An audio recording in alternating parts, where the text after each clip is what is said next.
de salida es una cosa extraña, ¿no? Porque el poder no existe, es un fantasma en la Facultad de Económica. En las facultades de Ciencias Políticas sí que se habla de poder, en Sociología también se habla de poder. Sin embargo, en las facultades económicas nunca se habla de poder. Nunca, jamás se habla de poder. Y se habla de algunos tipos de pequeños de poder. Por ejemplo, se habla de poder de mercado. El poder de mercado que tiene, en el caso extremado, es un monopolista, que puede poner un precio más alto del que habría en competencia perfecta. Decimos, ¿cuánto poder económico tiene un poder de mercado? No, ¿cuánto poder de mercado tiene un monopolista? Tiene poder para fijar un precio un poco más alto. Pero realmente eso es poder. Aquí un monopolista puede poner un precio más alto, pero no puede obligar a nadie a que le compre su producto. Luego, la única vez que aparece la palabra poder en toda esta facultad de económicas, al menos en la parte de teoría económica, es para hablar de ese poder de mercado. Es un poder pequeñito.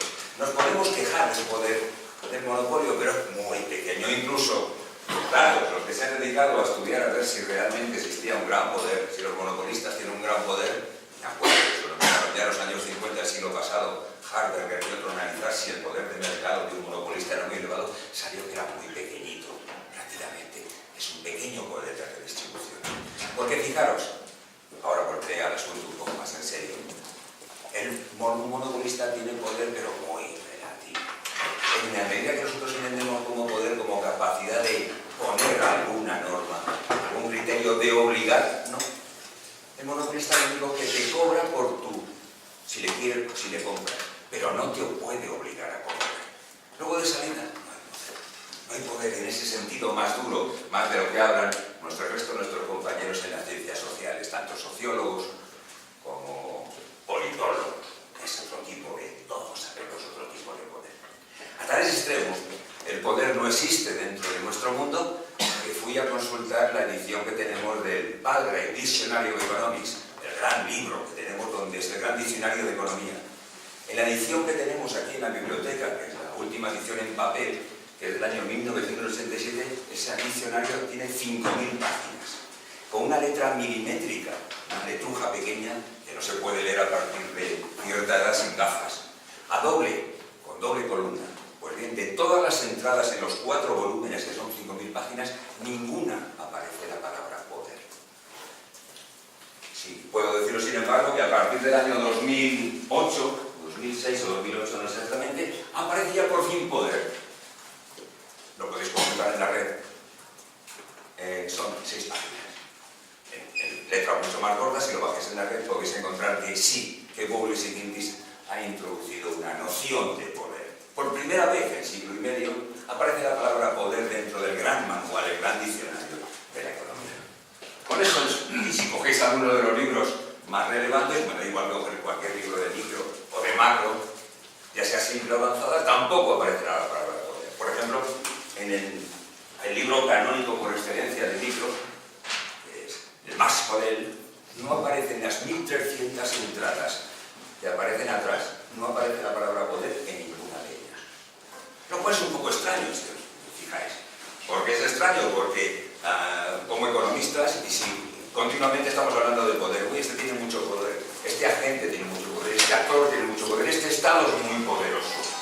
Pues bien, todas esas palabras continuamente hablamos, siempre que estamos hablando con otras personas que no son de la profesión, siempre estamos acudiendo al poder.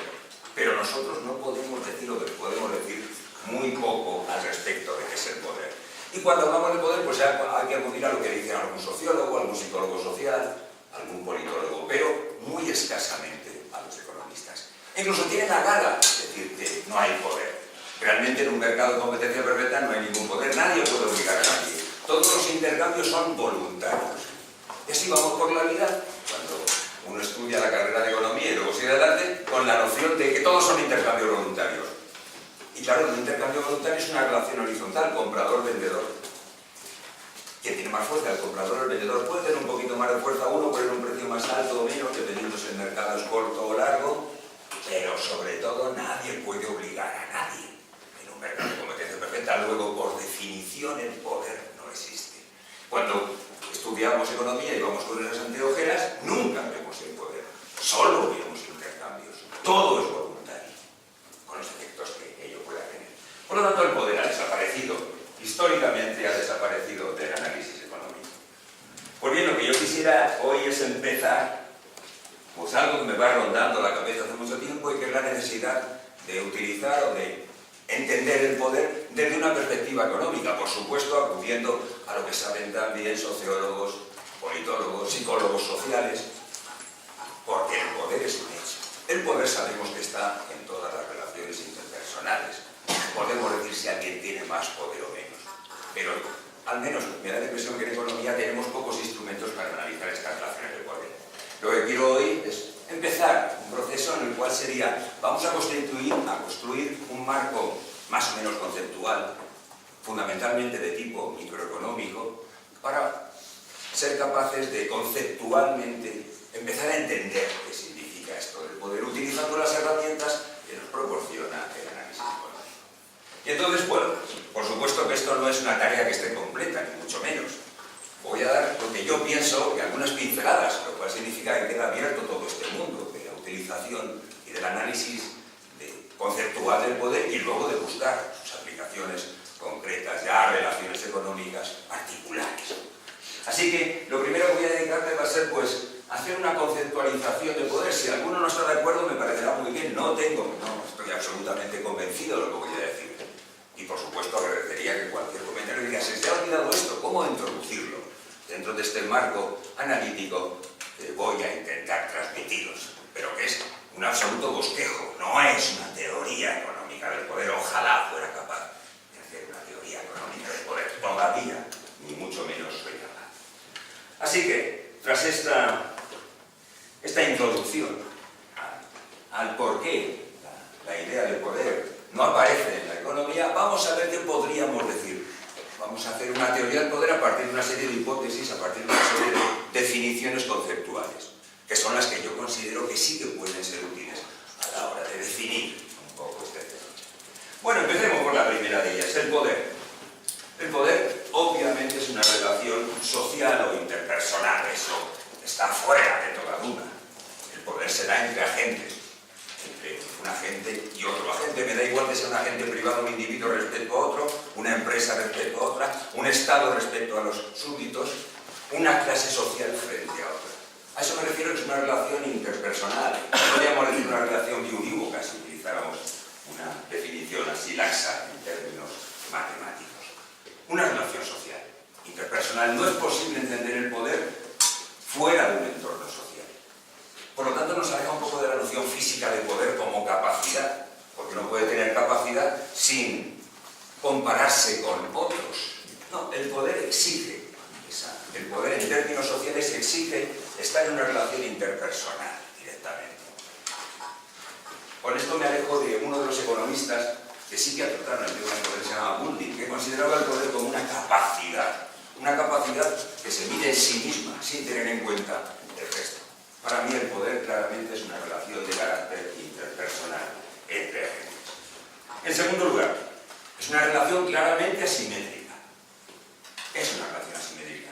Y me atrevería a hacer una definición que más o menos la he extraído a partir de un texto de Samuel Bowles. Imaginemos o consideremos a dos actores o agentes, A y B, que no digo quiénes son, pueden ser dos estados, pueden ser dos individuos, dos clases sociales, me da igual, tenemos A y B, dos actores. Decimos, o se puede definir así el poder, podemos decir que A tiene poder sobre B, es una relación interpersonal, si es capaz de actuar sobre B, de modo que éste altere su comportamiento en una dirección, en un sentido claro, promover los intereses u objetivos de A. Eso es el elemento básico. Es decir, A tiene poder sobre B, si A puede hacer algo, puede actuar sobre B, de forma que B actúe a favor de los intereses de A. Es una definición muy simple, muy general, que no dice absolutamente nada, no dice ni que el poder sea bueno, ni que sea el poder malo, no. Aquí estamos al margen de cualquier juicio de valor. A tiene poder sobre B si es capaz de alterar el comportamiento de B, satisfaciendo o promoviendo los intereses de A. ¿Es malo o es bueno? Eso va a depender. Hay circunstancias en que puede ser bueno y que puede ser malo. Un ejemplo muy simple. Observamos que alguien se está metiendo heroína y entonces cogemos y le evitamos que se meta heroína. ¿Eso es bueno o es malo? Va a depender de cuáles sean las preferencias o metapreferencias que tenga B, el yonki que se está metiendo. Si pensamos en su futuro a largo plazo, estamos haciendo bien, ejercemos un poder que al final redundará en beneficio de B. El padre que castiga o ejerce su poder sobre su hijo y le impide ver la televisión o jugar con la consola, está ejerciendo un poder. ¿Es bueno o es malo ese poder? Eso va a depender. Puede ser una mejora parentina para los dos, pueden los dos ganar. Por lo tanto, la idea es absolutamente simple. A tiene poder sobre B, sí, puede alterar en el sentido que le interesa A, y puede ser que también a largo plazo le interese a B. Puede ser. Puede ocurrir lo contrario. Son esa primera definición. Esa primera definición del poder, que es muy general, muy amplia, A tiene poder sobre B, si A altera el comportamiento de B a favor de A, y no sé lo que va a ocurrir con B, es el que ahora mismo en la actualidad aquellos economistas que están trabajando en el tema del poder privilegian, porque es una determinada forma de entender el poder. Veamos. A la hora de entender en la actualidad el poder, existe una escuela que arranca en Hobbes y que modernamente sigue los pasos de los economistas institucionalistas de estirpe o de regambre neoclásica, básicamente Hobbes y Williamson. ¿Cuál es la idea que tienen estos individuos o estos autores cuando hablan del poder? Pues una idea muy simple. Viene a decir que la mayor parte de los contratos que establecen los agentes entre sí en sus relaciones son contratos que se llaman incompletos. Incompletos en el sentido que no son contratos que puedan establecer todas y cada uno de los comportamientos de los agentes en cualesquiera posibles situaciones que puedan encontrarse. Por lo tanto, no hay posible de un contrato que sea completamente completo, valga la redundancia. Un contrato que sea cumplible y que esté totalmente especificado. Como los contratos no están especificados completamente, como no puede garantizarse siempre su cumplimiento, entonces hemos creado poder. Hemos creado una institución del poder de abajo arriba y hemos decidido, más o menos, en investir a alguna gente con la autoridad del poder para evitar problemas de coordinación, para evitar los problemas asociados a que estos contratos son incompletos. Esta es una determinada manera de entender el poder, una manera de entender el poder que repito que es hobbesiana. ¿Hobbesiana en qué sentido? Cuando Thomas Hobbes, en su libro Leviatán, estudia el por qué existe el poder y aparece el Estado, el Leviatán, la explicación es muy simple. Hobbes imagina un mundo, un estado natural. Ese estado natural se caracteriza porque todos pelean con todos. Todos los actores, todo el mundo está pegándose. El estado salvaje de la naturaleza, brutal, despiadado, corto. Y entonces, en la idea que tiene Hobbes, los propios individuos deciden, para evitarse a caer en un mundo de guerra y anarquía, crear un poder, un Leviatán que establece las normas, que coordina los comportamientos. El poder entonces cumple una función económica o social clara, impide que los agentes, en el caso de Hobbes, se peleen entre sí. El poder sería bueno. Y conforme más autoridad tuviera el Estado, el poder, la monarquía, para Hobbes mejor, para evitar las peleas, para evitar la guerra. Veamos esto cómo se traslada ahora modernamente al campo de la teoría de la empresa a partir de Ronald Coase en el artículo seminal que se dice del año 1937, La naturaleza de la empresa. Veamos. Como los contratos no pueden ser completamente especificados, no se puede decir lo que tiene que hacer cada uno de los que están en una empresa en cada momento, pues entonces ¿qué creamos? Una figura de abajo arriba. Investimos a alguien, managers ejecutivos, con poder, para obligar a otros a comportarse. Es decir, a que cumplan los contratos, a que trabajes lo que tienes que trabajar, a que te esfuerces como tienes que esforzarte.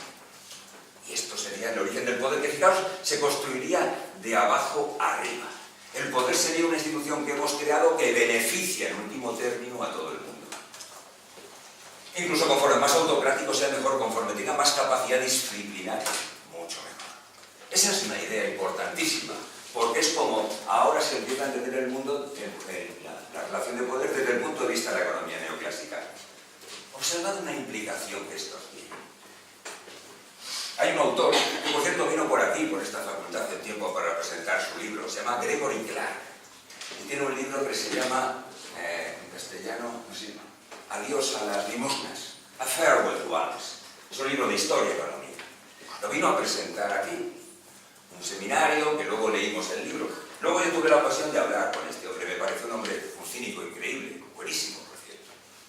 Bien, pues este es uno de los artículos que tiene cuestionado una idea que casi todos tenemos, y es la revolución industrial inglesa y el papel del trabajo infantil. Si yo pregunto a cualquiera, que no seáis expertos, ni hayáis trabajado mucho, o no conozcáis concretamente los datos sobre el trabajo infantil en la revolución industrial inglesa, en las satanic mills, en las fábricas satánicas del siglo XIX, todo el mundo tenemos más o menos, o por lecturas o por películas, a partir de la obra de Dickens, la idea de que en esas fábricas satánicas se explotaba y se maltrataba a los trabajadores, y más a los trabajadores infantiles, a los niños. Yo creo que es una explicación completamente diferente. En último término, fijaros, si los contratos de trabajo son incompletos, imaginad contratos de trabajo con niños. De tal manera que lo mejor era establecer que los propios niños querrían jefes autoritarios, dominantes, que utilizaran el látigo para impedir que los niños se dedicaran a sus propias actividades, que son antiproductivas. De tal manera que las mejores organizaciones serían aquellas que de abajo arriba hubieran generado el poder. Por lo tanto, el poder de la empresa sirve como mecanismo de coordinación. No es un mecanismo para explotar, no, sirve para controlar, digamos, los comportamientos no productivos de los agentes. Una explicación. Esta es una explicación, la explicación ahora dominante en los pocos economistas que trabajan en el tema del poder. Ventaja, bueno, apoyo de esta argumentación diría, encuentra Gregory Clark y otro historiador que se llama Nardinelli, pues que las empresas que eran más autoritarias, donde peor se trataba a los niños, eran más eficientes y duraban más. Y por lo tanto, eran susceptibles de progresar. Es decir, el poder servía como mecanismo de coordinación. Frente a esto, esta es una hipótesis que a mí no me parece la más sensata, porque si el poder realmente surge de abajo arriba, es un mecanismo social que hacemos para coordinarnos, para evitar que nos escaqueemos, y entonces generamos a alguien que nos cohíbe y nos impide comportarnos de una manera que sería peor para los intereses comunes. Esa es la idea buena del poder. Lo extraño es que a veces suceda lo siguiente, es lo que hemos descubierto. Por ejemplo, ¿por qué los poderosos son siempre los propietarios de algún tipo de factor de producción y no otros? Es decir, ¿por qué el poder dentro de las empresas lo ostentan los representantes del capital y no los del trabajo? Es una pregunta que se plantea Galbraith. ¿Por qué el poder siempre es asimétrico y está a favor de unos y no de otros? Primera pregunta. Segunda pregunta. Se ha demostrado, en una premio Nobel como Elinor Ostrom lo ha demostrado, en que los comunes, cuando la gente se relaciona entre ellos, no siempre los resultados son ineficientes, sino que los propios comunales son capaces de organizarse sin recurrir al poder autónomamente, sin recurrir a un tipo de poder coercitivo que castiga. Sin embargo, pese a esta, estoy diciendo, esa es la idea dominante dentro del mundo ortodoxo respecto al poder. Por lo tanto, fijaros que ya tendríamos una explicación del poder y una justificación de ese poder. El poder sería un mecanismo de coordinación para evitar que los agentes, nosotros, nos comportemos, entre comillas, de mala manera. No hagamos lo que tenemos que hacer. El poder cae en algunos y no podemos fijarnos porque es mejor tener poder que no. El argumento mejor. Porque si no, rápidamente entraríamos en la policia productiva, no haríamos nada. O en el caso extremado entraríamos en situación de prisionero y acabaríamos peor. Gracias al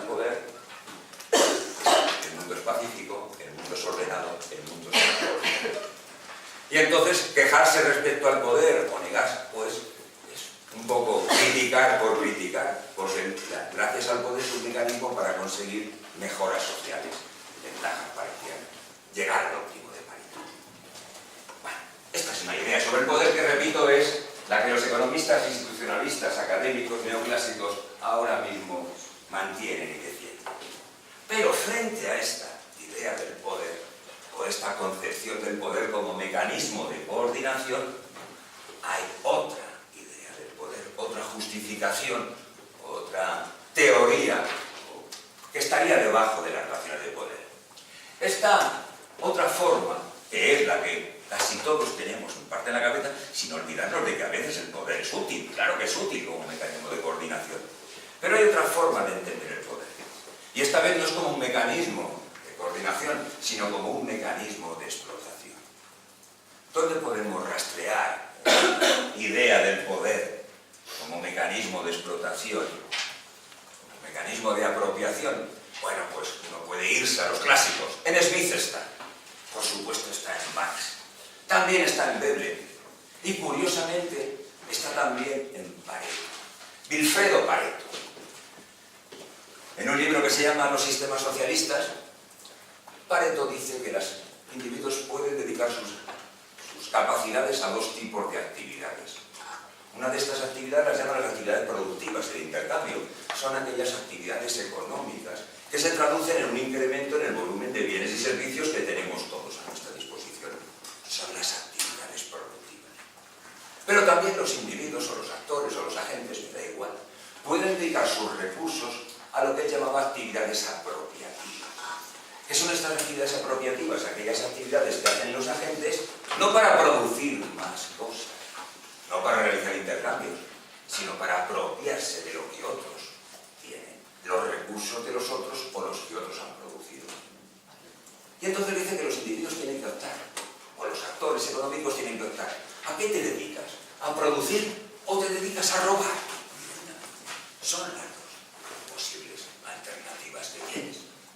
Y entonces va a depender de un conjunto de relaciones que luego hablaremos. ¿A qué te vas a dedicar? ¿A actividades productivas o a actividades apropiativas? Esas actividades apropiativas son de muchos niveles, son variadas. En economía a veces aparecen bajo el nombre de rent-seeking activities, es decir, actividades de búsqueda de rentas. Yo hago algo para quitarte algo, para explotarte de alguna manera. ¿Y en qué medida puedo hacerlo? En la medida en que tengo poder sobre ti. Fijaros que es otra versión, otra vista del poder. Ya el poder no es solo un medio de coordinación, también es un medio de explotación. Puede ser más un medio de explotación que un medio de coordinación. Yo me voy a fijar fundamentalmente en esta otra versión. Esta otra versión, quizá donde encuentre su expresión conceptual más clara, es un texto de Marburg Olson, un economista académico, por cierto, que se llama Poder y Democracia, creo recordar, en donde dice que los individuos o los agentes, y genera una teoría explicativa de la historia en estos términos, pues según la especialización que quieren, hay algunos que se dedican a actividades productivas y otros a actividades apropiativas, y los llama bandidos. Entonces dice que los bandidos pueden ser de dos tipos: bandidos itinerantes y bandidos sedentarios. ¿Qué es un bandido itinerante? Pues imaginad un mundo donde aparece de pronto, un mundo un poco de estilo de Señor de los Anillos, una comunidad donde la gente trabaja, se enrolla entre ellos, se relaciona cordialmente, y de pronto aparecen unos bandidos que vienen del Imperio Medio por algunas de esas tierras. Entonces entran y les roban las cosas y se van. Un bandido itinerante es un bandido que lo único que hace es utiliza su poder coercitivo para robar a otros. Utiliza esa relación de poder. Frente a ello dice que un bandido itinerante es poco eficiente. ¿Por qué? Porque claro, una vez que te cargas una comunidad no puedes volver a robarle. Y entonces el siguiente paso es que los bandidos itinerantes se convierten en bandidos sedentarios. Y un bandido sedentario es aquel que hace esas tareas de coordinación porque le interesa que tú sigas siguiendo produciendo, pero luego te voy a quitar. Y la idea es que en la historia lo que observamos es cómo los bandidos sedentarios, los que han tenido el poder, el tipo de poder del que ahora hablaremos más, se han ido estabilizando, han creado sociedades donde han ocupado las posiciones de poder, un Estado, utilizando la violencia, y han generado todo un mundo. Luego la historia sería la lucha entre el cambio de bandidos itinerantes a sedentarios y en qué medida los bandidos sedentarios se van acomodando a los intereses de los productivos, de la gente que es productiva. El libro es apasionante respecto a esta visión de la historia. Bueno, yo me voy a fijar en esta segunda parte, en esta segunda explicación del poder. Por lo tanto, el poder como capacidad de cambiar los intereses o el comportamiento de B a favor de A sin que beneficie a B directamente. Es decir, no en la parte del poder como mecanismo de coordinación, sino en el poder como mecanismo de explotación. ¿Vale? Pero sin olvidar que existe una parte de coordinación.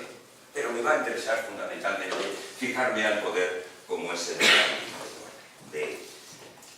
de coerción o explotación. Bien, a la hora de definir el poder, pues, ya he dicho que es una relación, lo he definido interpersonal, es una relación asimétrica, y ahora ya he incluido, es una relación de, vamos a llamarla de explotación. Es decir, que A actúa sobre B, cambia el comportamiento de B a favor de A, y B pierde A. Probablemente pierda. Es decir, es explotado. Bueno, vamos a llamar el poder. ¿Cómo podemos llamar el poder? Pues vamos a poner aquí algunas fórmulas, algunos signos. Bueno, pues ya que tenemos a dos agentes, A y B, que puede ser, repito, lo que queramos, individuos, clases sociales, países, me es indiferente. Podríamos meter más agentes, A, B, C, D, lo único que haría sería complicarnos un poco. El análisis más o menos, muy poquito formal que voy a hacer, ¿vale? Absolutamente voy a hacer. Ahora lo que intento es hacer una estructura un poco analítica, es decir, bueno, vamos a pensarlo, vamos a meter algunos elementos formales. Bueno, ¿cómo llamamos el poder de A sobre B? Vamos a llamarlo con la letra Pi. Pi a B sería el poder que tiene A sobre B, ¿vale? Y nuestro objetivo es, no es hacerlo enteramente cuantitativo, pero que por lo menos darle una precisión conceptual en términos formales. Decimos que el poder de A sobre B es la capacidad que A tiene de modificar el comportamiento de B a su favor respecto a algo, de lo cual no habla. Voy a suponer que el poder de A de B está definido en un rango.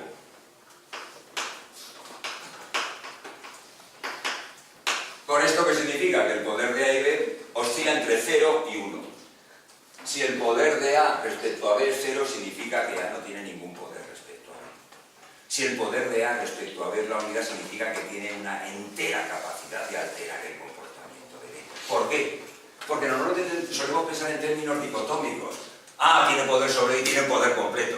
No, el poder puedes tener un poder del 60% o el 70%, capacidad de alterar el comportamiento. Si lo tuvieras enteramente, tendrías un poder de 1 del 100%. Si no tienes ningún poder, es 0. ¿Vale? Es una manera de meter un poco de granulosidad en el análisis. Por supuesto, este es el poder de A sobre B. Podemos hablar también del poder de B sobre A, que obviamente también va a estar en el entorno entre 0 y 1. Y, adicionalmente, tenemos la primera regla clarísima.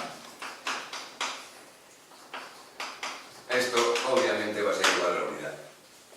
Eso es lo que importa. Es decir, meter este supuesto, ¿qué estoy queriendo decir? Una cosa muy simple. Que el poder no es solamente una relación interpersonal, sino que es relativo.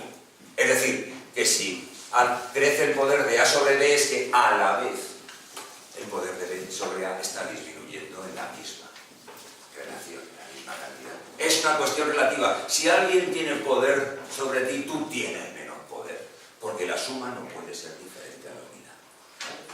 Creo de todas maneras que estos no es un supuesto extraño, sino que vale, está claro. Fijaros, una situación en que habría equilibrio de poderes sería que los dos tuvieran un 0,5. Oh, el mundo ideal. La pareja perfecta, A y B, en un matrimonio, absolutamente tienen cada uno el 50%, por ejemplo, se reparten el tiempo dedicado a las que es sobre el poder, se ejerce sobre el tiempo, dedicados a la actividad como es al 50%, un reparto equitativo. Un reparto absolutamente del 50%. No sé si esto es más o menos lo que está debajo de alguna reivindicación feminista, pero sería eso, llegar a tener el mismo poder. Claro, si A y B es hombre y mujer y A trabaja solamente el 20% de las horas comunes, pues significa que no tienes poder sobre eso que está. ¿Por porque un elemento adicional. El poder se establece de un agente sobre otro, pero respecto a algo, respecto a un X. X va a ser aquello sobre lo que, el recurso sobre lo que se define la relación de poder. X. El recurso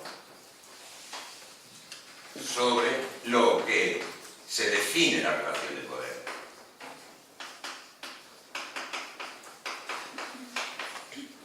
Que puede ser cualquier cosa. Por ejemplo, podemos hablar de España y Cataluña. El asunto es, ¿quién tiene poder sobre el territorio X que es Cataluña? La soberanía total de España sobre Cataluña sería el 100%. La Generalitat se niega, dice que bueno, con el Estado de las Autonomías el poder central tiene, digamos, un 80% del poder, las autonomías tienen el 20%. ¿Cómo es el reparto? Bueno, eso va a depender si estamos en conflicto o no. La idea sería la misma. O X puede ser la eficiencia con la cual alguien está trabajando, entre 0 y 1. ¿Cuántas horas logras trabajar? Algunos que hayan leído a Marx se darán cuenta de que hay una relación clara con la idea de plusvalía. La idea de Marx es muy simple y es una relación, Marx mete la relación de poder en el trabajo, claramente. Los trabajadores no venden su trabajo. Los trabajadores venden o alquilan su fuerza de trabajo y luego esa fuerza de trabajo se pone a trabajar. ¿Cuántas horas más o menos se trabajan? Eso va a definir lo que Marx llama como tasa de plusvalía o tasa de explotación. Está en relación con esto. Claramente es la misma idea que tiene Marx, que está establecido aquí. Donde X sería ¿cuántas horas trabajas? ¿Cuántas horas trabajas? Yo recuerdo que Javier hace años me dejó el libro de Thompson donde había aquel artículo sobre los relojes. Era precioso. Costumbres en común era el libro, ¿no? Y entonces dice que una de las grandes, porque ya veremos que la capacidad de ejercer el poder va a depender de muchos factores. Por ejemplo, la capacidad de poder que tenían los empresarios o los managers en las fábricas en Inglaterra en el siglo XIX se alteró completamente cuando aparecieron los relojes de pulsera. Porque hasta entonces, cuando el reloj era el reloj de la fábrica, tú eras el que controlabas el reloj, podías retrasar el reloj y hacer que la gente trabajara más horas. En el momento que aparecieron los relojes de pulsera, decían, me voy, ya he cumplido mi jornada de trabajo. Porque lo que estaba en disputa era cuántas horas trabajabas. Bien, X puede ser cualquier cosa, repito, quien hace las labores comunes dentro de un hogar. Me da absolutamente igual. X es la variable en disputa. Pi es el poder. Y ahora lo que me interesaría es ver que el poder tiene diferentes, o podemos hablar de diferentes tipos de poder. Porque el poder es un fenómeno social muy complicado. Y no existe un solo tipo de poder. Siguiendo aquí a Galbraith, voy a diferenciar entre 3 tipos de poder. No solamente a Galbraith, sino a Randall Collins y otros sociólogos, que diferencian 3 tipos de poder. Es una diferenciación conceptual porque frecuentemente están juntos. Definiremos que hay 3 tipos de poder. Poder coercitivo, poder de persuasión, poder económico. 3 tipos de poder. Y entonces, estos 3 tipos de poder se conjugan. Y te da que tu poder, el poder de un actor, de un agente, va a depender de cuánto poder coercitivo tenga, cuánto poder económico tenga, cuánto poder de persuasión tenga. Y ahora el siguiente, definir lo que son esos tipos de poder. Pero puestos a meter una función, pues puedo poner la siguiente función, tanto para A como para B. Pues el poder de A sobre B es una función que depende de estos 3 tipos de poder. Lo que he llamado el poder coercitivo, lo que he llamado el poder económico, que todavía he dicho lo que es, y lo que he llamado el poder de persuasión. Esta es una función. ¿Qué forma le doy a esta función? Eso no lo sé. Una que me gusta es una que os debería de sonar a todo lo que es estudio económica, que es una cópula, es la función más simple, es una media geométrica. Sería la siguiente.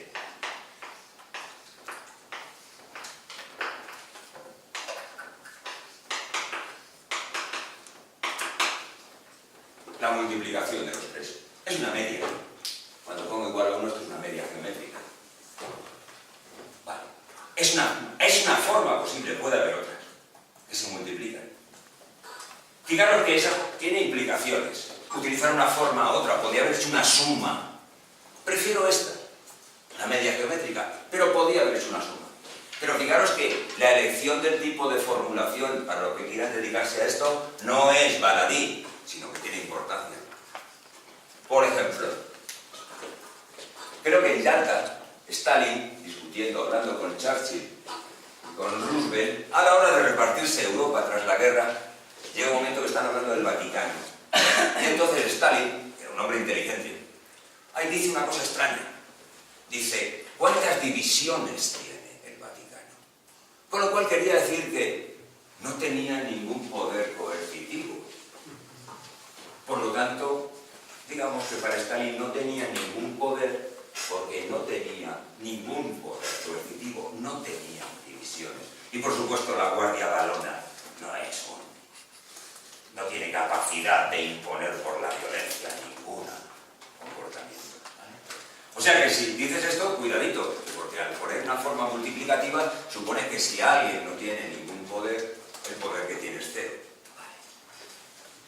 De todas maneras, la Iglesia siempre ha sabido que tenía que tener cierto poder coercitivo. Los tribunales de la Inquisición quemaban a gente, es decir, utilizaban el poder coercitivo.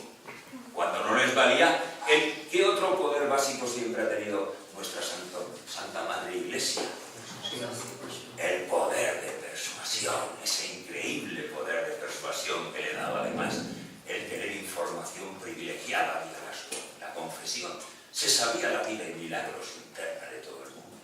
Tenía mucho poder, no tanto por el poder económico, sino el poder sobre las cabezas. X pueden ser las cabezas de la... Vale, A y B pueden ser partidos políticos que están discutiéndose X, el mercado electoral. ¿Vale? Una función general. Poder de estas tres maneras. Obviamente los valores alfa, beta y gamma te indican en qué medida es más importante un tipo de poder que otro. Y eso dependerá de muchos tipos de variables. Probablemente estamos en un mundo donde, gracias a las nuevas tecnologías, y cada vez lo descubrimos más con la manipulación y el conocimiento de los datos, Big Data, Cambridge Analytics y demás, el poder de persuasión parece que está adquiriendo un peso relevante en nuestra actualidad. Por lo tanto, digamos que el gamma, o sigma, perdón, empezaría a tener más valor. Es decir, diferentes actores pueden tener diferentes poderes. Y están relacionados unos con otros directamente. Y esto, claro, es el origen. Sería tarea interesante de analizar. Veamos, ahora voy a analizar qué serían estos tres elementos. Poder coercitivo, poder económico, poder de persuasión. Y lo voy a hacer para que se entienda de una manera muy simple, muy elemental y muy simple, a partir de lo que todos los que han estudiado algo de economía entienden perfectamente. Bien, en un mundo de intercambio voluntario, de total intercambio voluntario, veamos lo que puede ocurrir.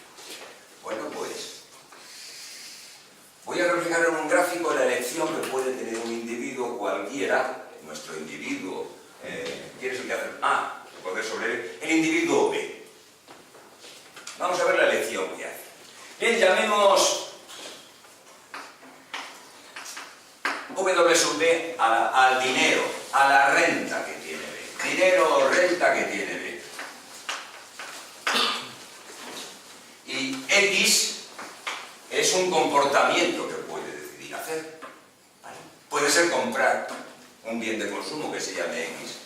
Puede ser trabajar. Y esto sería algo semejante a la elección renta-ocio. Estudiáis el mercado de trabajo. La idea sería la siguiente, que se le explica a todos los alumnos desde que entran en primero. Bueno, pues un individuo decide libremente hacer lo siguiente. Maximiza su comportamiento, pongamos que se pone aquí, y esta es la curva de indiferencial más alejada del origen que puede acceder, y entonces decide comprar o hacer X en esta medida. Trabajar estas horas o comprar X. Esto es lo que voluntariamente habría decidido hacer. someter a... ya es una relación interpersonal. Y A no quiere que B solamente haga X sub 0 de X. Quiere aumentar la cantidad de X que B compra. Que B elige voluntariamente. Bien, ¿de qué manera puede hacerlo? Pues la primera manera puede hacer es comerle el coco, convencerle. Si tiene poder de persuasión, para eso está ahora la minería de datos, para eso está la publicidad históricamente, para eso está la Iglesia Católica. Tienes que hacer esto. Y entonces, si tengo suficiente poder, si tengo la suficiente capacidad, puedo hacer que cambie tus preferencias. Y si cambian tus preferencias, pues si tengo un éxito total, si mi objetivo es que pases a comprar o a hacer X sub 1 y yo tengo un poder completo sobre ti de persuasión, te convenzo a tales extremos que altero tu comportamiento. Y esta es tu nueva función de utilidad. Tu nueva curva de indiferencia. Y entonces voluntariamente has alterado tu comportamiento. En vez de X sub 0, has pasado a hacer X sub 1. Es el poder de persuasión. Ese poder de persuasión está ausente de toda la teoría económica convencional. No se admite ese poder de persuasión. No hay esa capacidad de persuasión. Lo cual siempre ha solicitado, y entonces, ¿por qué las empresas invierten en publicidad? ¿Por qué hacen esto? Si estamos considerando esto, lo mismo vale para cualquier tipo. Yo quiero que haya aumentado el número de votantes de X. Bueno, les puedo intentar comer el coco, persuadirlos. Y por supuesto, lo que estamos haciendo ahora con las nuevas tecnologías es tener tecnologías de publicidad mucho más certeras. Son capaces de discriminar, de hacer inteligencia emocional y sentimental para saber dónde tengo que dirigirte para que alteres tu comportamiento. Pero esta, digamos, es la manera más suave de utilización del poder. Simplemente alteras la posición. ¿Vale? Es una manera posible. Poder de persuasión. El poder, el otro tipo de poder es el otro poder, otro tipo de poder. El poder de coerción, este es el poder del cual estamos mucho más acostumbrados. Ese poder que tiene que ver con, no con intercambios voluntarios, no voy a hacer que cambies tu manera de entender el mundo, de manera, tus preferencias, no. Te voy a someter a una elección no voluntaria. La bolsa o la vida es el típico ejemplo, o el típico pragma, que dicen los lingüistas, de amenaza. O consumes X sub 1, o haces X sub 1, o será peor para ti. Te amenazo con una pérdida superior. Y entonces tu comportamiento lo altera. ¿Cómo podríamos representar eso? Pues lo podemos representar muy simplemente. De nuevo, renta de B, X. Lo mismo que antes.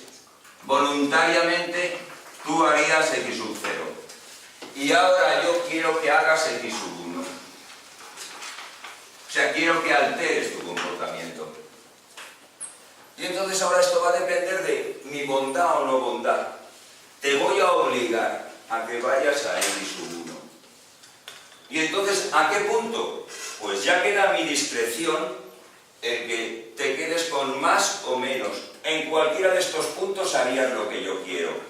Es decir, puedo ser tan bueno como para forzarte a que estés aquí.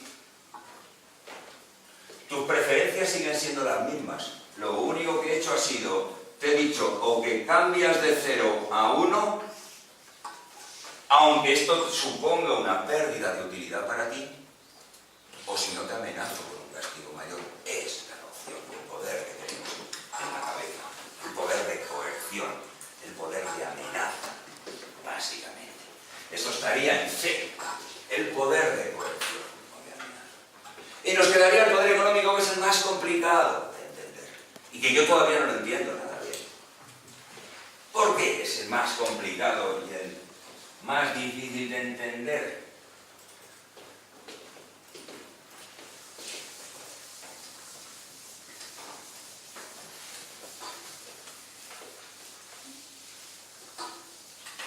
Porque no aparece como amenaza, no aparece como castigo físico, pero llega a comportamientos semejantes. El poder económico que un actor tiene sobre otro le hace que forzosa y voluntariamente cambie su comportamiento. Le lleva a alterar su comportamiento. De tal manera que haga X su uno. ¿Cómo? Pues de muchas maneras puede hacerlo. Veamos. Vuelvo al caso inicial. El caso inicial estaba aquí. Voluntariamente B está aquí.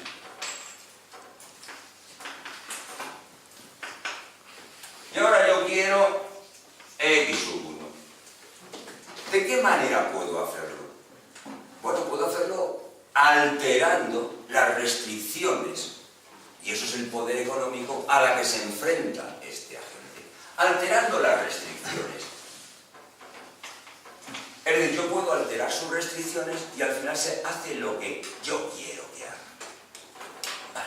Hay una parte de esa alteración de restricciones, el poder de mercado. Cambio los precios, tengo capacidad para fijar precios. Es el poder de mercado de lo que sí que sabemos en teoría económica.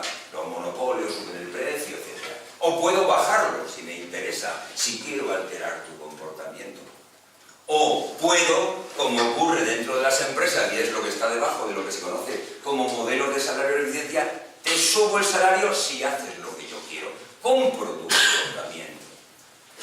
Lo puedo hacer también. Puedo comprar tu comportamiento. En cualquier caso, lo que hago es alterar las restricciones. Por ejemplo, una posible forma en que yo ejerzo ese poder económico es, y el individuo no habría perdido utilidad, pero es imposible, es de pronto que la restricción sea esta. Te quito renta y bajo el precio. Y entonces tú espontáneamente te colocas aquí. Tengo capacidad para cambiar la restricción. De las muchas maneras posibles. Se me ha ocurrido una manera en que se puede ver un poco cómo altera el poder económico en el caso de un mercado de trabajo, en el caso de la relación laboral. Creo que es un gráfico que nos indica un poco las sutilezas que tiene lo que es el poder económico. Y que quizá sirva para aclarar un poco a qué se debe o la noción de poder económico que voy a utilizar a partir de ahora. Voy a ver cómo el poder económico puede actuar en un determinado, con respecto a un determinado individuo, en un mercado de trabajo.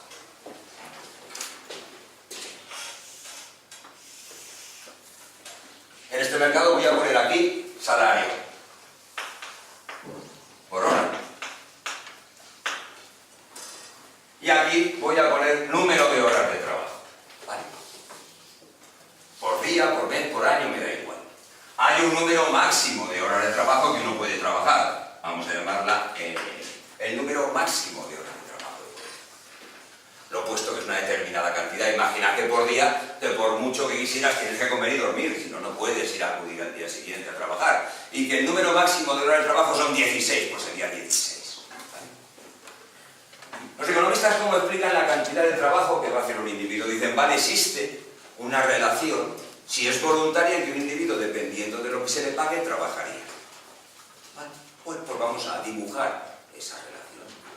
Por ejemplo, una relación puede ser esto, que es la curva de oferta de trabajo. Una determinada curva de oferta de trabajo. La pinto creciente.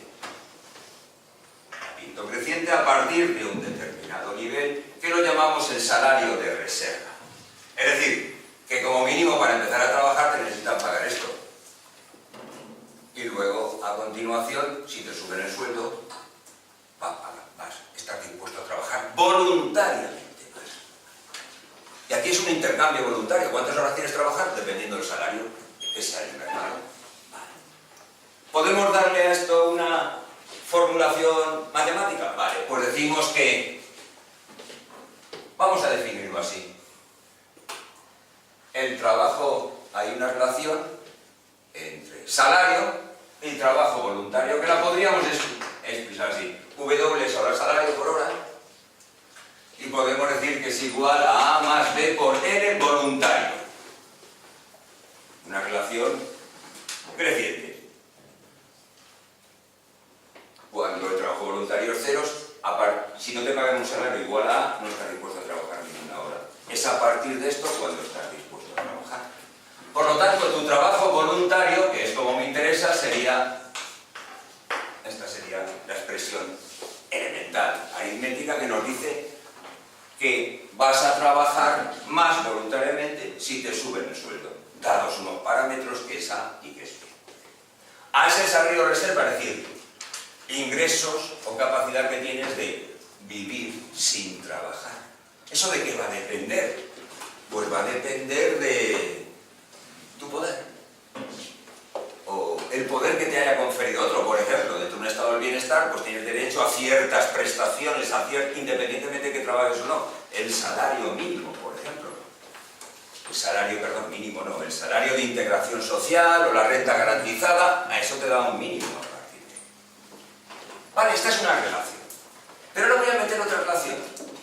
Que sobre este individuo, en principio, nadie tendría poder. Porque él decide voluntariamente trabajar lo que quiera. Luego aquí no hay poder. No tiene poder. Pero ahora vamos a meter a un individuo que es diferente. Porque este individuo está endeudado. Y esa palabra me interesa. La noción de deuda. Tiene una deuda. ¿Por qué tiene una deuda? Me da igual. Tiene una deuda, pues porque para vivir es necesario vivir en un sitio, se tiene que comprar una casa, se tiene que pagar un alquiler, por lo que sea tiene una deuda. O la ha adquirido por persuasión, que le han dicho que se tiene que comprar un coche y ha entrado en deuda, o tiene que comprarse una casa, me da igual, tiene una deuda. Esta deuda tiene que pagarla, ¿vale? Vamos a llamar D a la deuda que tiene nuestro individuo.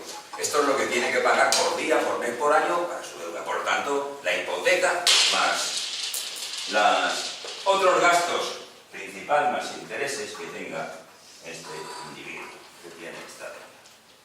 Bien. Voy a llamar ahora el hecho de que uno esté en deuda con otro, para mí es una situación de que ya está en una inferioridad de condiciones en términos de poder económico, que es la noción que tengo. ¿Por qué? Porque ya no tiene, su capacidad de trabajo está limitada o está restringida por el hecho de que tiene que pagar una deuda. Y la deuda va a eso, que va para mí va a estar asociado claramente al poder económico. Bueno, pues, dado el salario, nuestro individuo tiene que dedicar una determinada cantidad de trabajo a pagar su deuda.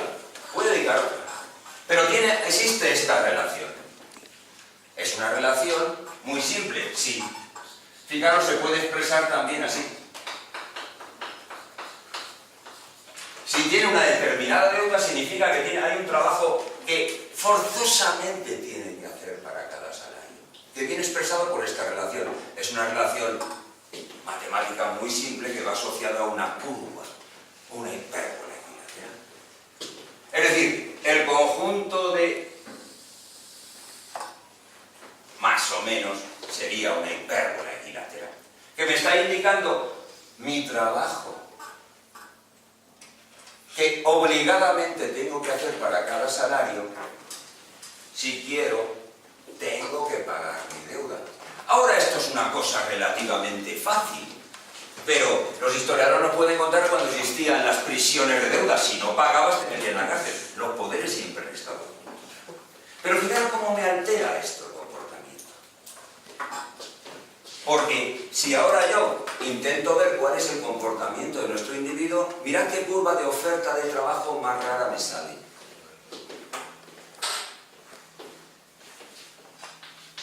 Por debajo de este salario, esta es la cantidad de trabajo que voy a hacer. Es decir, que aunque el salario sea por debajo de reserva, me veo obligado a trabajar.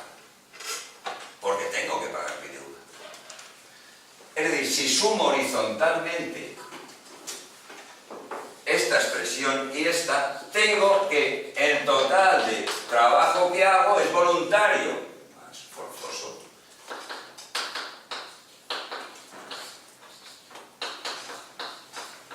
Tengo esta expresión. Bien, no voy a derivarla ni esas cosas, que es para hacer un poco más complicado el asunto, pero más o menos me quedaría esta curva de oferta de trabajo. Una curva de oferta de trabajo que tiene esta forma, completamente diferente a la que se encuentra en micro, donde observar, imaginad que el salario de mercado fuera este. Voluntariamente, ¿tú cuánto trabajarías? Esta cantidad. Forzosamente, tienes que trabajar esta otra cantidad. Y el total del trabajo que haces es esta. Es decir, el trabajo voluntario, el trabajo forzoso que haces. ¿Y por qué te ves obligado a este trabajo forzoso? Por una razón muy simple, porque estás endeudado. Y el hecho de estar endeudado significa que no tienes poder económico. Y tienes, por lo tanto, tu comportamiento está constreñido. Tienes que devolver tu deuda. Y eso pasa para un individuo, pero es lo mismo que pasa cuando estamos hablando de otro tipo de actores. Veamos, no hace demasiado tiempo que todos fuimos testigos, y nos lo ha contado magistralmente Yanis Varoufakis, de lo que ocurrió en el caso griego. El Estado griego, un Estado soberano, independiente. Y entonces, ¿qué ocurrió cuando se encontró que tenía una carga de deuda? Pues se encontró que no tenía ningún poder y que, lo dice la normativa europea, coercitivamente, porque no tiene poder de mercado, no tiene poder económico, porque estaba endeudado, es el acreedor el que le establece las condiciones. Tienes que establecer este tipo de presupuesto, tienes que privatizar el Pireo, tienes que privatizar industrias, tienes que disminuir los salarios mínimos, tienes que acabar con las pensiones, porque estás endeudado. Y eso para mí es la esencia de lo que es el poder económico. El poder económico es el juego de la deuda. El poder económico es, en último término, bien medido por cuál es tu riqueza financiera. Si ocurre que estás endeudado, por muy libre que sea el mercado, tu comportamiento está constreñido, como ocurre con el mercado de trabajo. Tu comportamiento no es libre. Hay un trabajo que tienes que hacer, el trabajo forzado para cada salario. Ese trabajo que tienes que hacer para pagar tus deudas.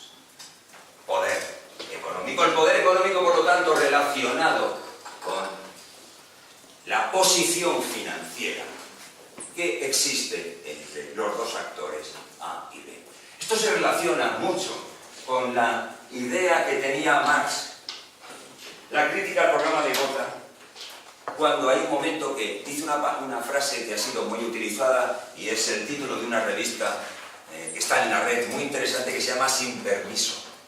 Cuando en la crítica al programa de Gotha Marx está hablando de lo que podría ser una sociedad socialista, etc., utiliza una definición de libertad muy curiosa, porque la deja caer así.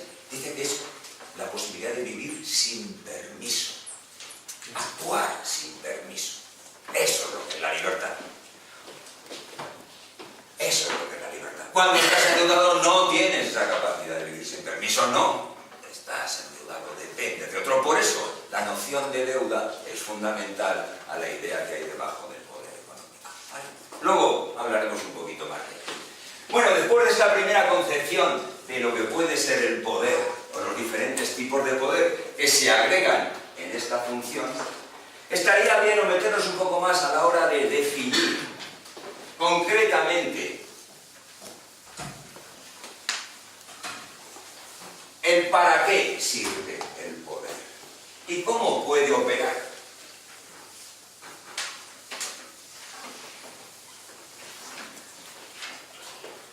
Porque una de las características del poder es que el poder requiere instrumentos para ser ejercitado. Requiere cierta utilización de recursos. Por lo tanto, el uso del poder nunca es baladí, nunca es gratuito, siempre requiere costes. Y la noción esta de poder, fijaros que es una noción, a mí, quien me dio la pista hace muchísimos años, y además me hizo pensar en los instrumentos del poder. Yo la idea que tenía del capital era la idea que todo el mundo tiene del capital, más o menos, que son medios de producción ya producidos. Y me acuerdo que discutiendo con un profesor de esta casa que murió hace unos años, llamado David Anishi, me dijo que no. Bien, ¿cuál es la definición de capital que utilizamos los economistas? Aquella cosa que hace crecer la productividad del trabajo. Punto. una palabra que se llama capital. Pero el capital es lo que hace crecer la productividad del trabajo. Y está, claro, los instrumentos de capital son las máquinas. Gracias a las máquinas la productividad del trabajo crece. Pero David me dijo un día, ¿y las ametralladoras? ¿Y los látigos? El látigo probablemente sea el instrumento de capital más importante que ha contado la humanidad. O trabajas o te doy con el látigo. La metralleta me dijo, ¿por qué una metralleta no es un bien de capital?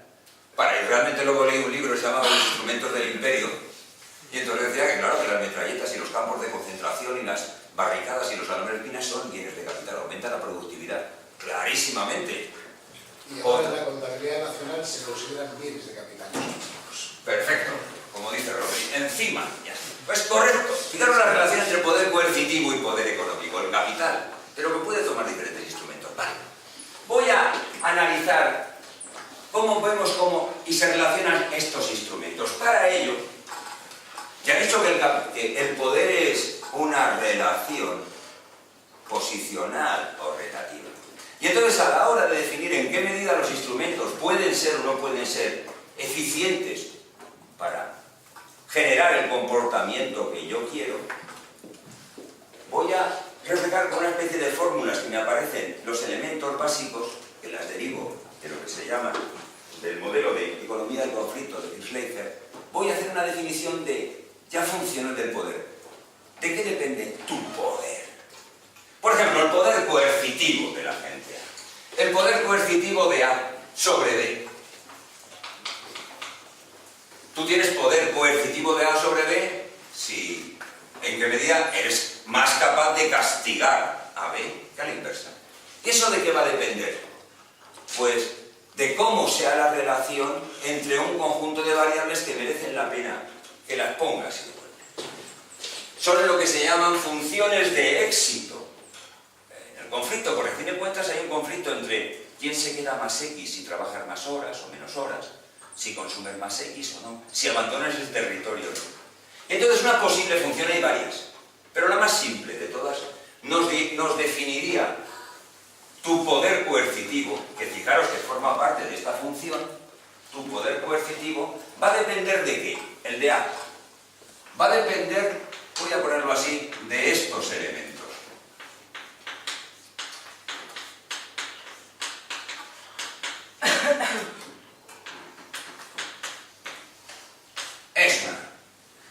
Repito que estoy haciendo un marco analítico para entender el poder. Poder coercitivo, donde MA, ¿qué sería?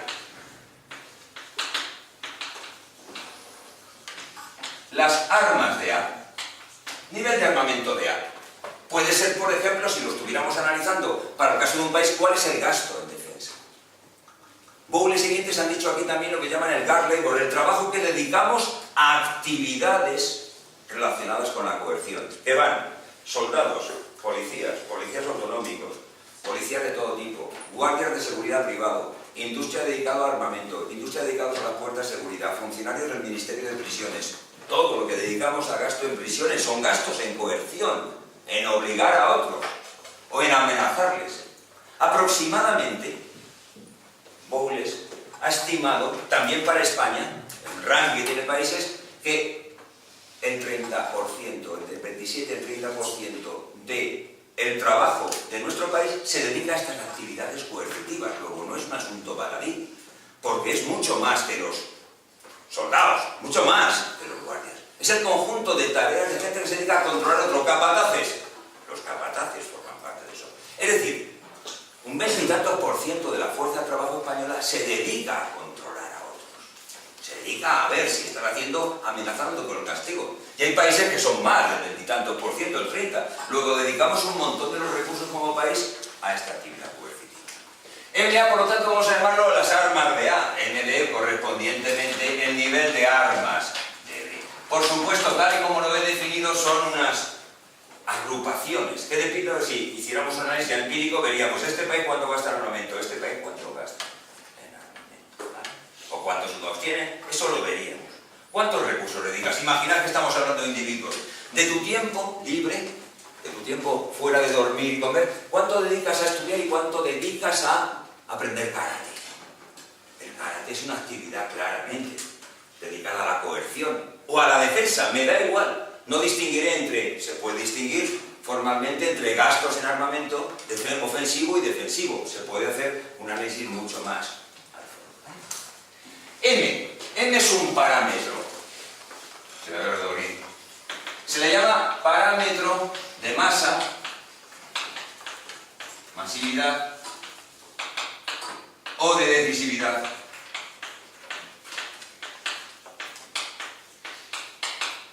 ¿En qué medida las armas son decisivas a la hora de obligarte a que hagas algo? ¿En qué medida son decisivas? ¿En qué medida es importante las armas para constreñir el comportamiento de otro? Siempre cuando cuento esto en clase digo, ¿qué sería este parámetro de decisividad? ¿Las armas son decisivas o no son decisivas? Veamos, imaginad un caso de un conflicto respecto a quién se queda con algo, pues el conflicto de Vietnam, o el que ahora mismo en Irak. ¿Qué pasó en Vietnam? En Vietnam se estaban enfrentando Estados Unidos con el Vietcong, con los vietnamitas. Las armas que tenía y el presupuesto militar norteamericano eran muy superiores, pero ¿qué ocurría? Puede bombardear, pero luego en tierra ocurría que el parámetro de decisividad de las armas era muy bajo. Es muy duro luchar en los pantanos. Y acabaron ganando los que tenían menos. Es decir, si M es muy bajo, las armas no son importantes directamente a la hora de establecer una coerción. Por supuesto, en la evolución histórica las armas han ido perdiendo importancia a la hora de establecer la coerción. En la medida que cada vez tenemos menos armas, tenemos, por ejemplo, en nuestro país, yo no puedo tener un arma. Entonces existen normas que hacen que las armas estén en el monopolio, el uso de la violencia que va a mantener. En el parámetro de decisividad es importante. Cuento siempre el ejemplo de Felipe II, la Armada Invencible. Quiere obligar a que Gran Bretaña vuelva al redil de la Iglesia Católica y aceptar la vieja, no era María, no me acuerdo quién era, la que había repudiado, y que volver a la idea, acabar con Isabel I y volver a establecer un dominio sobre Gran Bretaña. Pero ¿qué ocurre con la Armada Invencible? Que la Armada que era invencible no fue vencida, más que por los elementos. ¿Qué ocurría? Que las armas en un entorno del siglo XVI, en forma de barcos, para hacer aquella operación de desembarco, pues se la llevaban, no tenían motores, por lo tanto era muy poco decisiva en un enfrentamiento. La decisividad, M es un parámetro de decisividad. Observad que si M es igual a 0, las armas no son nada decisivas y tú tienes el mismo poder que cualquier otro. En un mundo sin armas, o en un mundo con armas, pero donde las armas no son decisivas, el poder coercitivo que tienen cada A y B es el mismo. Cualquier cosa llevado a cero es la unidad. Luego tendríamos 1 partido por 1 más 1, 2. Luego tendríamos que cada uno tendría 0,5 de poder. No habría poder. Tendríamos el mismo poder coercitivo. Y cuando tenemos el mismo poder coercitivo, nadie puede obligar a otro. ¿Vale? Es decir, que cuando el poder es 0,5, en la escala que he establecido, A no tiene poder sobre D. El poder lo tienes a partir de 0,5. El poder. Y aquí he metido un parámetro Z. El parámetro Z vendría por la eficiencia relativa de las armas.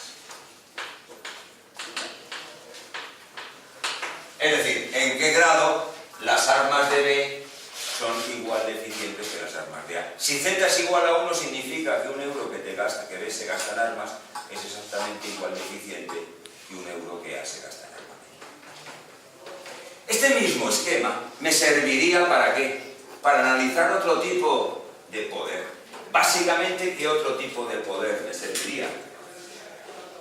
Me serviría para analizar el poder de persuasión, donde imaginad que lo que está en disputa es un determinado mercado. Un determinado mercado que tiene un tamaño económico X.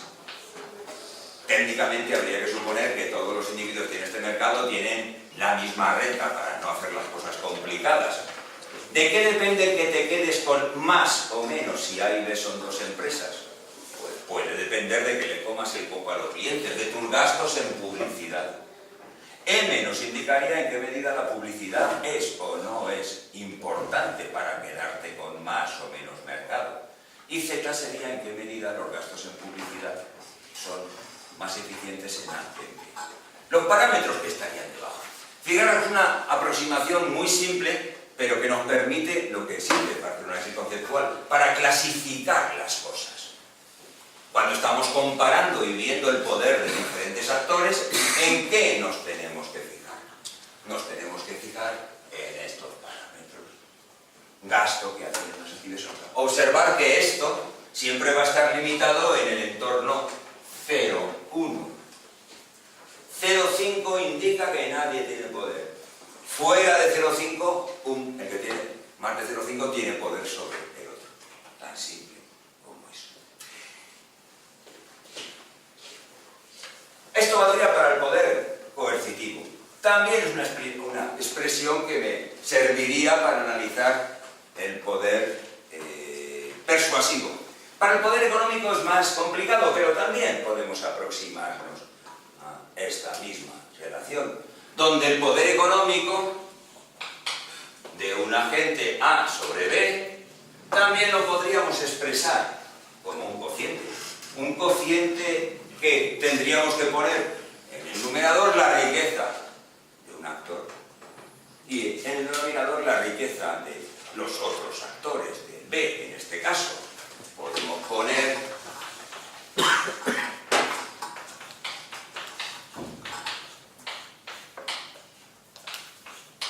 donde aquí también el parámetro de decisividad, en qué medida el que tengas más riqueza afecta o puedes afectar más al comportamiento. ¿En qué medida la riqueza es fundamental para tu función, para el comportamiento de los actores? Va a depender de las sociedades. En algunas sociedades, las más típicas del libre mercado, más capitalismo, va a ser la variable fundamental. La riqueza va a ser el elemento fundamental para el poder económico. Quitar la riqueza, su poder económico, va asociado a que disminuya M. Obviamente, o podemos razonar de la siguiente manera: ¿qué sería un estado del bienestar, un estado democrático? Aquel que elimina la decisividad de la riqueza respecto a cualquier variable básica, es decir, alteraciones de M. Si M tiende a 0, la riqueza no se convierte en un factor de poder económico. La decisividad, digamos, es lo que está debajo de la lucha política entre izquierda y derecha a la hora de establecer si el poder económico es un poder básico y altera los comportamientos de los agentes que estemos hablando. ¿En qué medida, por ejemplo, el comportamiento del Estado depende de la riqueza? Pues, si estamos en una situación sociopolítica en la cual la riqueza determina el comportamiento del gobierno, de los estados, obviamente la riqueza se traduce inmediatamente en un enorme poder político de tomar decisiones. Si estamos en un estado más democrático, existen otro tipo de coberturas, otro tipo de restricciones, pues la riqueza tendría menos. Quizá lo que hemos observado en el curso del tiempo ha sido como este parámetro M ha ido tendiendo a disminuir en las sociedades democráticas, donde la riqueza ya no es tan determinante y a lo mejor no está volviendo a ser determinante a la hora de determinar los comportamientos, por ejemplo, del Estado. ¿Qué hora es, por cierto? 3:30. ¿Eh? 3:30. ¿3:30? 20, pero bueno. Bueno, esto es digamos, el esquema conceptual básico. Y ahora lo que tengo por ahí, pero no lo voy a ni contar ni nada, es establecer de qué manera los diferentes actores pueden decidir cuántos recursos tienen que dedicar a las diferentes actividades de poder. Volver a lo que os he dicho antes. La idea de que si quieres tener poder, tienes que invertir en poder. Porque el poder implica que necesitas recursos dedicados a las actividades apropiativas. Por lo tanto, la capacidad de tener poder va a depender de en qué medida dedicas parte de tus recursos a esas actividades. La capacidad de defenderte del poder también dependerá de en qué medida dedicas parte de tus recursos a estas actividades. Por ejemplo, y cierro ya con esto. Imaginad que queréis defenderos de la publicidad. Queréis defenderos del poder de persuasión. Hay que invertir, hay que dedicar recursos. Información, conocimiento, educación para que no te coman el coco. Por lo tanto, tienes que dedicar recursos a ello. Observad también una cosa. Puede ser que logremos que la publicidad tenga menor decisividad. Pues por establecer controles sobre la publicidad de tal manera que no importe la publicidad. Podemos jugar con estas variables a la hora de definir cuáles son los elementos básicos que nos pueden ayudar a introducir de nuevo esta noción de poder en economía. Y lo dejo ya. Como veis, es un esquema que por lo menos permite jugar con nuevos conceptos. Y la idea que yo tengo es que pasa un efecto que se llama el efecto saliencia. Si tú estudias teoría económica en micro, ves siempre intercambios voluntarios. Ves una relación de pareja y ves como un intercambio voluntario. Cuando uno empieza a pensar en términos de poder, empieza a ver poder por todos los sitios. Bueno, pues no estaría mal empezar a construir una teoría económica del poder utilizando los instrumentos generales que nos permiten